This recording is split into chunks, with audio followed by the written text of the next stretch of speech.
Hey guys, we're coming towards the end of the development on the first head. First thing I want to say is the valve sizes were picked at 1.875 inches on the intake and 1.625 on the exhaust. I was able to find exhaust valves. I have not been able to find an intake valve that size and a Ford length. If you guys know about any, let me know. Otherwise, these are going to get changed, and somebody's going to say, "Oh, you can't change a 1.65 to a 1.6." Actually, the way I did our first valve cut, it's as high as I possibly can with very, very little top cut. So I'm not worried about bringing it down to a 1.6. I can do it. Not a problem. As far as now, we're on the seventh cut. The bowl, the fin, if you can see it, is just a tick past 90. Okay, we got a really nice curve on that liquid. We don't have as much on the other side of the bowl, but the other side of the bowl isn't nearly as active as this side of the bowl. Remember, it's a Ford. Everything wants to go straight. Okay, looks decent in the chamber. Really can't complain about that. Let's take a look at the bore. Pretty much the same as we had last time. Okay, still looks good. No heavy splatter. And the intake valve doesn't have as much as we had. You can see it's just a very light amount of blue on this side. Okay, let's take a look down its throat. Okay, not bad. You can see where the roof height has been changed. It's funny because now with the lighting I can really see we're kind of swooping up and down. I may need to work on that a little bit. I didn't notice that when I did it, but sometimes when I review the videos, I do notice things that I've missed. As of right now, we're working pretty darn good. We're about where I said we could get it. And we don't have any thin spots, so I'm happy about that. I actually did some research on these heads. See my friend Bill that I was talking about? He was actually casting these heads, recasting them. And this may be one of his. I got to get him on the phone. But it's Thanksgiving weekend, so I may not do that this weekend. But it's funny, I started to think about the 289s I did for DV, and I'm like, you know what? Where is that cutaway? Okay, you can see the problem with the stock 289. This is a 289 with a 1.94. Right, your bowl gets thin right around here. And what I did over here is my old Sonic was not great. And the more I was laying this back, the better my high-end flow was, which of course makes sense, right?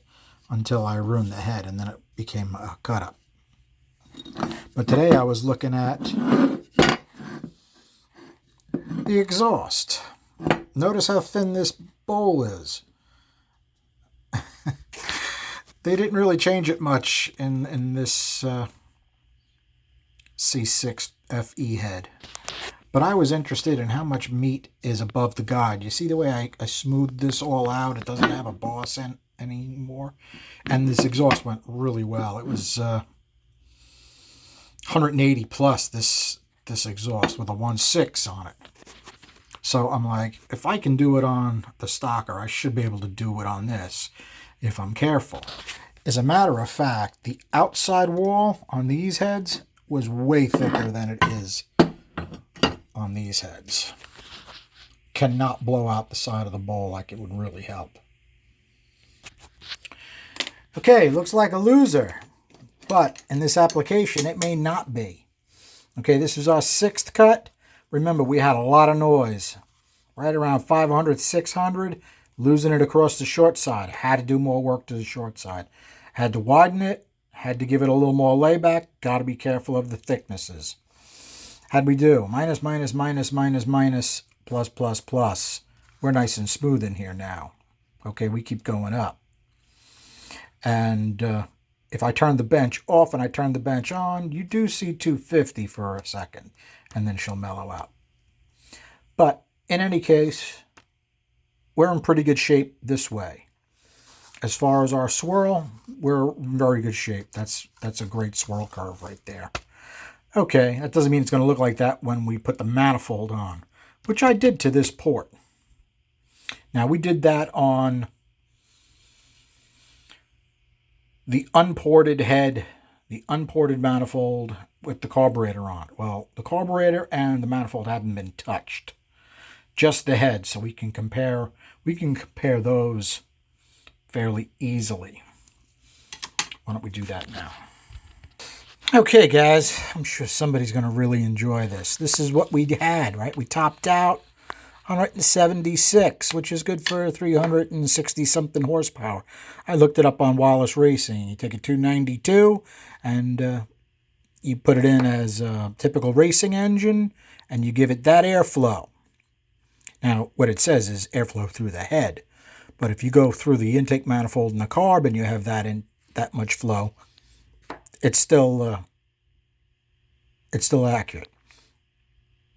It's actually probably more accurate, because if I put in with the head flow at 247, okay, it's not, and then you put the manifold on, it's not even close to that. So what do we do? Minus, minus, minus, minus. Now that's all from the cylinder head, because the intake hasn't changed and the carb hasn't changed.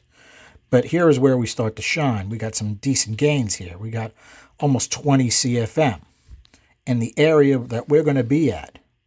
Okay, now if you take 198.1 and put it through the Wallace calculator, it'll show you a decent amount.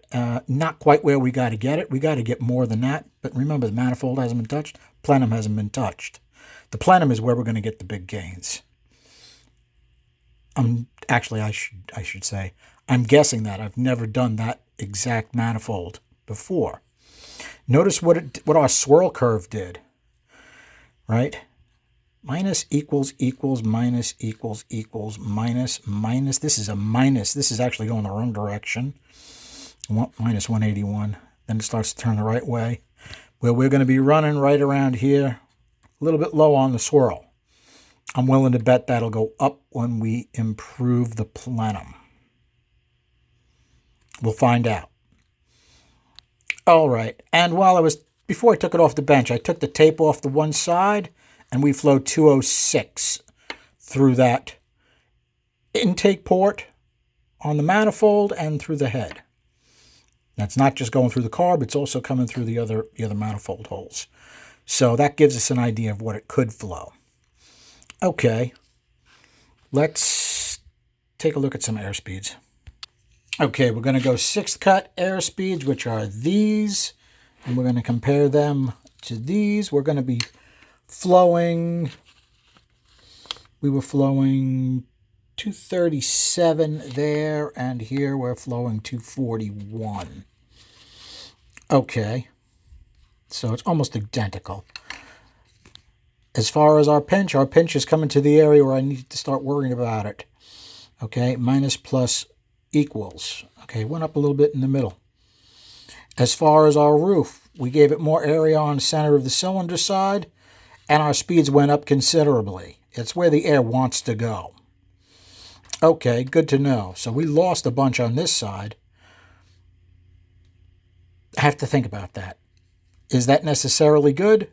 No, but I'm limited by casting and what the air wants to do. So got to run with it. As for the short side, I actually made a nice improvement on the short side. Right, went down considerably. This actually went up. Wait. I'm sorry, I'm looking at the wrong one. Sorry, guys. 376. All right, went down. Went from 185 to 200. Went from 170 to 148. Okay, so went up, went down. In any case, I'm willing to bet the one with the smoother airflow up top would work a lot better in something that's going to rev to 8,000, 8,500 RPM. If you guys know better than me, please let me know in the comments. I need to learn too. Okay, to do the exhaust, we got to compare cut 4 to cut 7 because I didn't touch the exhaust for a couple cuts. Okay, what did we wind up doing? Let me show you. Okay, I took that nub that was on the guide boss and took that right out. That way I can get some measurements and find out how much thickness we have. Still very difficult to do. I'm afraid of making it too thin, so I'm still very reserved at the top of that port, but it did help us. So let's take a look and see what it did. I should add that port has got a cartridge roll polish on it at this point. Okay, 4 verse 7 minus plus plus. We still got a little bit of noise, but it's different sounding than it was. Minus plus plus plus plus plus. Much more of the curve is up. Sounds better as well. With a pipe, we go 208 and change.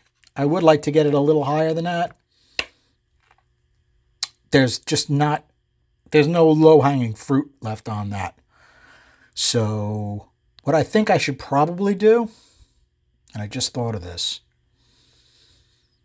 see if a 1.6 seals, which it probably will, no problem, and do the next test with the 1.6. It may pick up with a smaller valve on the exact same seat. Let's compare these air speeds.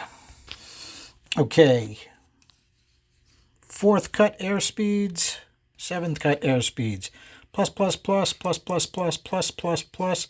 1 minus. On the other side of that lump, it's absolutely 0. I'd love to know if I could take that lump completely out. Be nice if it could. In any case, side to side, looking real good. Look at the top of that port. Really good. Even side to side is not bad at this point. Okay? Not bad. Considering the shape it is, I don't know if I can get much more out of that without really pushing my casting thickness. I do still have a relatively small throat diameter. I should show you what the short side looks on the intake before we quit. Okay, hopefully you guys can see that. It's definitely been widened. It's definitely been laid back. Took some out of the right-hand side of that bowl where there was enough metal to do so. The only thing I forgot to do is I usually give it a hand polish. It's cartridge rolled. And I'm sure there's a few extra CFM in there just by hitting it with the sand cloth. All right, guys. Overall, not doing bad. Let me just do a Wallace Racing on what it does through the intake manifold. I'm interested myself. Okay, still nowhere near where I thought we would be, only 407 horsepower. That is a 292 with the airflow of 198.1. Typical racing engine. All right, we got plenty more to do, guys. In fact, we need to get that up considerably, but I know the intake manifold will really make a big difference. So I may actually work on that this weekend. That'll be fun. I need a break from this head anyway. I'm getting sick of it. As a matter of fact, you see what it says there? I've had it with this thing. All right, guys.